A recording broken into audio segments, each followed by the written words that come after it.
प्रिय साथियों, आप सभी का हमारे YouTube चैनल पे हार्दिक स्वागत है। और ये कथा संवाद ऐतिहासिक है, इसलिए हमारे लिए बहुत ही उपयोगी है। और मैं ये चाहूँगा कि आप लोग थोड़ा इंटरेस्ट लें इन चीज़ों में। देखिए, बहुत सारी मूवीज़ हैं, आप देखते हैं, और वह मूवीज़ भी कहीं ना कहीं इतिहास सम्मत होती हैं और हमारे देश की जो व्यवस्थाएं हैं उन पे आधारित होती हैं। यह उपन्यास एक तरीके से सामाजिक, धार्मिक और सांस्कृतिक विरासत पर आधारित है। इस उपन्यास को यदि आप संपूर्ण तरीके से पाठन करते हैं या इसको संपूर्ण तरीके से सुनते हैं तो निश्चित तौर से आप एक ऐसे विचारधारा पे पहुँचेंगे जहां आपको समझ में आएगा कि वास्तव में हमारे समाज में हमें किस प्रकार से मिलजुल कर रहना चाहिए, है ना। तो वो पूरी बातें आप इसमें सीखेंगे और समझेंगे। तो आइए साथियों, हम कथा संवाद को आगे बढ़ाते हैं। ज़्यादा बात को आगे न करते हुए, बात कुछ यूँ चल रही थी कि कांग्रेस कमेटी और वक्फ के बोर्ड के कुछ सदस्य जो हैं डिप्टी कमिश्नर से मिलने जा चुके हैं ताकि समझौता हो चुके समाज में जो सांप्रदायिक दंगे भड़कने की आशंकाएं हैं वह रुक सके। तो आइए कुछ आगे संवाद स्टार्ट करते हैं। इस पर एक सिख सज्जन ने सूचना देते हुए कहा, मैंने सुना है एक वक्त पहले से डिप्टी कमिश्नर से मिलने जा चुका है या चला गया है। कौन लोग हैं उसमें? कुछ कांग्रेसी हैं, कुछ लीगी हैं और कुछ शहर के और लोग हैं। थोड़ी देर तक चुप्पी छाई रही मतलब लोग शांत रहे। वह वक्त क्या करेगा?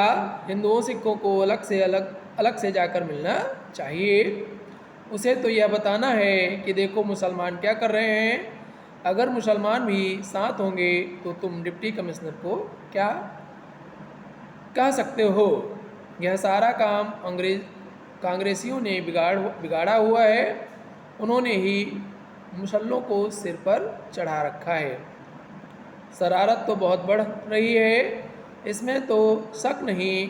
एक सिख सज्जन बोले, सुना है एक गाय भी काटी गई है। माई सत्तू की धर्मशाला से बाहर उसके अंग फेंके गए हैं। मैं नहीं जानता कहाँ तक यह खबर ठीक है, लेकिन सुनने में ज़रूर आया है। क्योंकि सांप्रदायिक दंगे भड़क चुके हैं। इससे पहले आपने देखा था कि मस्जिद के सामने एक सुअर को मार करके फेंका गया था। तो समाज में इस प्रकार के सांप्रदायिक दंगों का भड़कना स्वाभाविक हो गया था और फिर प्रतिक्रिया स्वरूप जो है गाय काट करके धर्मशाले के सामने फेंकी गई, ऐसी बात सामने आई। लेकिन वो कहते हैं कि मैं इसकी पुष्टि नहीं करता हूँ। इस पर वानप्रस्थ जी का चेहरा तमतमाने लगा और उनकी आंखों में खून उतर आया, पर वह कुछ बोले नहीं। चुपचाप अपनी उत्तेजना को दबाते हुए मौन बैठे रहे। गोवध हुआ तो यहाँ खून की नदियाँ बह जाएंगी, मंत्री जी उत्तेजित होकर बोले। कुछ देर तक सभी चुप रहे। अगर यह बात सचमुच ठीक है तो इसके पीछे गहरी शरारत है। मुसलमान जो न करे कम है।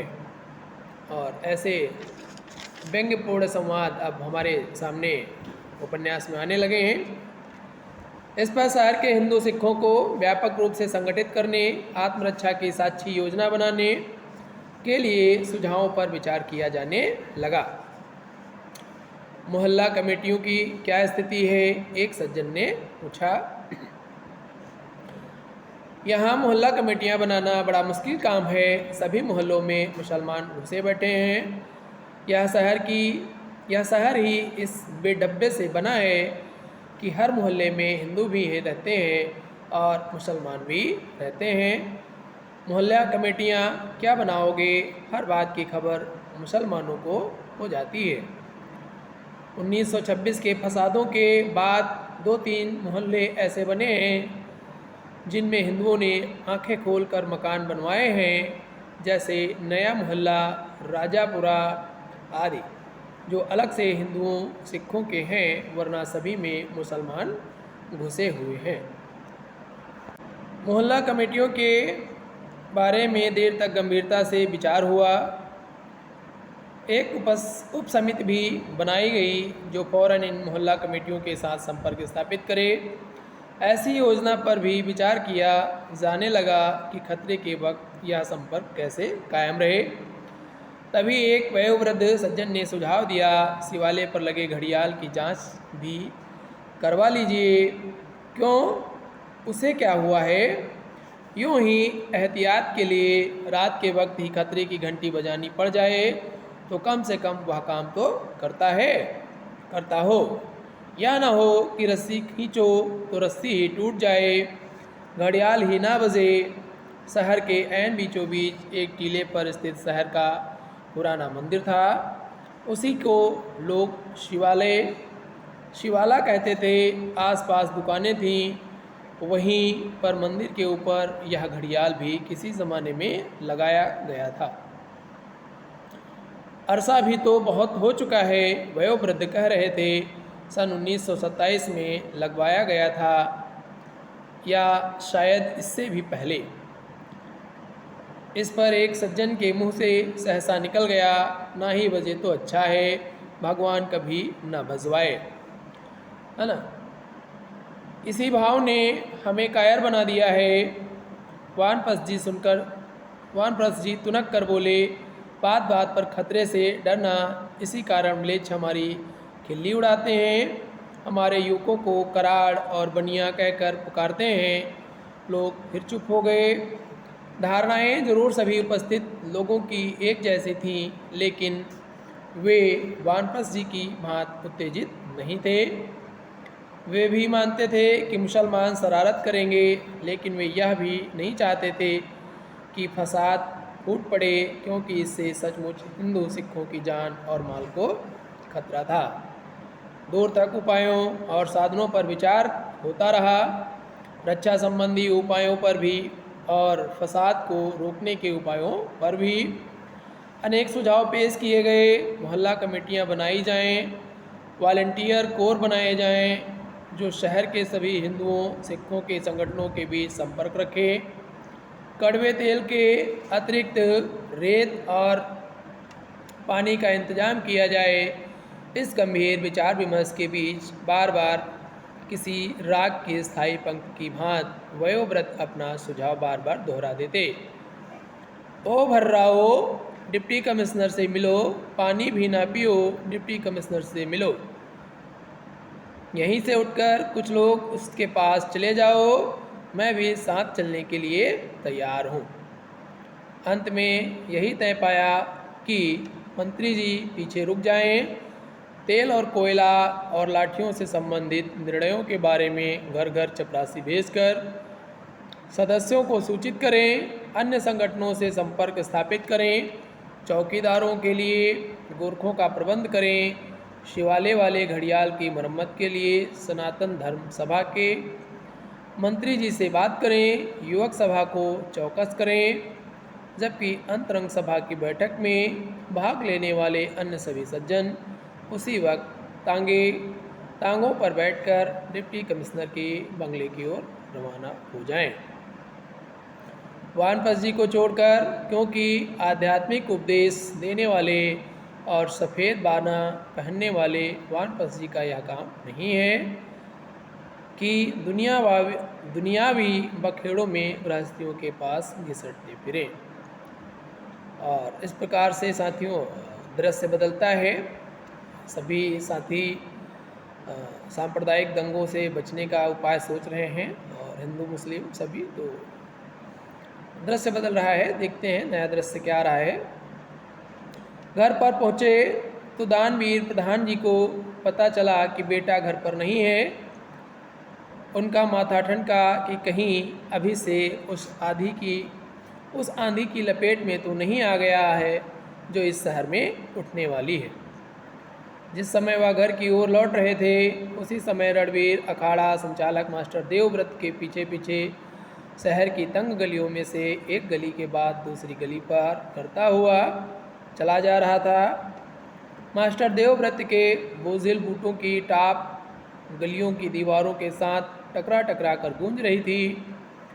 और उनके पीछे पीछे चलते हुए 15 साल के तरुण रणवीर के दिल में उमंगें लहरों की तरह उठ रही थीं और रोम रोम पुलक रहा था। आज उसकी परीक्षा होगी और यदि वह परीक्षा में खरा उतरा तो उसे दीक्षा मिलेगी। उसके 8 साथियों में से अकेला वही दीक्षा के लिए चुना गया था। गलियां उजड़ी हुई सी लगती थीं। एक जगह रणवीर को लगा जैसे कुछ दूरी पर गली अंधकार के घने कुंज में खो गई है, परंतु पास पहुंचने पर पता चला कि किसी घर की दीवार टूटी हुई थी और खप्पे में से अंधेरा झांक रहा था। खप्पे मतलब थोड़ा सा जो टूटा हुआ क्षेत्र है, वहाँ पे जो जगह बची से खप्पा कह रहे हैं। एक जगह देवव्रत जी के कदम रुक गए। रणवीर का दिल अभी भी उत्साह और उमंग से बल्लियों उछल रहा था। हालांकि इस निर्जन गली में पहुंचकर वह कुछ सहम सा गया था। लंबी दीवार में एक धूसर सा दरवाज़ा था जो भिड़ा हुआ था।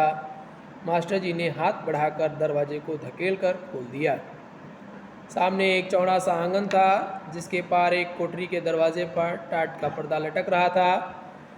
आंगन में बाईं ओर ईंटों पत्थरों का ढेर लगा था। रणवीर को यह जगह बड़ी बीहड़ सी लगी। आंगन पार करके मास्टर जी ने कोठरी के दरवाजे को थपथपाया। अंदर कोई खंखारा, फिर किसी के कदमों की आहट सुनाई दी। मैं हूँ देवव्रत। दरवाज़ा खुला। सामने स्कूल का बूढ़ा गोरखा चौकीदार खड़ा था। दरवाज़ा खोलते ही उसने हाथ बांध दिए। हाथ बांध दिए मीन्स हाथ जोड़ लिए। कोठरी के अंदर अंधेरा था। उसमें एक और खाट बिछी थी और उस पर मैली सी दरी बिछी थी। दाईं ओर दीवार के सहारे एक लाठी रखी थी। पास ही एक चिलम उल्टी रखी थी। दीवार में खूंटी से चौकीदार का खाकी रंग का लंबा गर्म कोट टंगा हुआ था और उसी के ऊपर उसी खूंटी के सहारे काले रंग की म्यान में बंद किरच लटक रही थी। किरच कहें तो साथियों कह सकते हैं जैसे कि तलवार या कृपाण, तो किरच लटक रही थी। इतने में बाईं ओर से मुर्गियों के कुड़कुड़ाने की आवाज़ आई। रणवीर ने गर्दन घुमाकर देखा। एक बड़ी सी टोकरी में 5-6 सफ़ेद रंग की मुर्गियां बंद थीं। रणवीर को बाजू से पकड़कर मास्टर जी पिछले आंगन में ले गए। यह आंगन छोटा था और दूसरी ओर साथ वाले मकान की ऊंची दीवार खड़ी थी। गोरखा एक हाथ में एक मुर्गी उठाए, दूसरे हाथ में छुरा लिए उनके पीछे पीछे चला आया। इधर दीवार के पास बैठ जाओ रणवीर और इस मुर्गी को काटो। दीक्षा से पहले तुम्हें अपनी मानसिक दृढ़ता का परिचय देना होगा। उन्होंने रणवीर को बाजू से पकड़ा और उसे आगे ले आए। आर्य युवकों के लिए मनसा वाचा कर्मणा तीनों प्रकार की दृढ़ता की जरूरत है। छुरी हाथ में ले लो और उधर बैठ जाओ। रणवीर को लगा जैसे सहसा चारों ओर भयानक चुप्पी छा गई है। भयानक सन्नाटा। दाईं ओर टूटी हुई ईंटों का ढेर था जिस पर जगह जगह मुर्गियों के पंख बिखरे पड़े थे। ढेर के पास नीचे पत्थर की एक सिल थी जो मुर्गियों के खून से काली पड़ गई थी। इधर बैठ जाओ। मुर्गी का एक पैर अपने दाएं पैर के नीचे दबा लो। रणवीर के हाथ में छुरा देते हुए उन्होंने मुर्गी के दोनों पंख पकड़कर एक दूसरे में खोस दिए। एक पंख के नीचे दूसरा पंख खोसा, फिर ऊपर वाले पंख को मरोड़कर पहले पंख के नीचे दे दिया। मुर्गी जोर से कुकड़ाई, पर पंख बंद जाने से उसका फड़फड़ाना बंद हो गया। लो पकड़ो, मास्टर जी ने कहा और रणवीर के पास बैठ गए। अब चलाओ छुरी। पर रणवीर के हाथ माथे पर पसीना आ गया और उसका चेहरा बुरी तरह से पीला पड़ गया था। मास्टर जी समझ गए कि उसे मतली आने वाली है। रणवीर, उन्होंने चिल्लाकर कहा और एक सीधा थप्पड़ उसके गाल पर दे मारा। रणवीर दोहरा होकर जमीन पर आ गिरा। उसका सिर बुरी तरह से चकरा रहा था। गोरखा अभी भी उसके पीछे खड़ा था। रणवीर को रुलाई आ रही थी और वह बुरी तरह से व्याकुल हो उठा था, लेकिन थप्पड़ खाने से उसकी मतली बहुत कुछ जाती रही थी।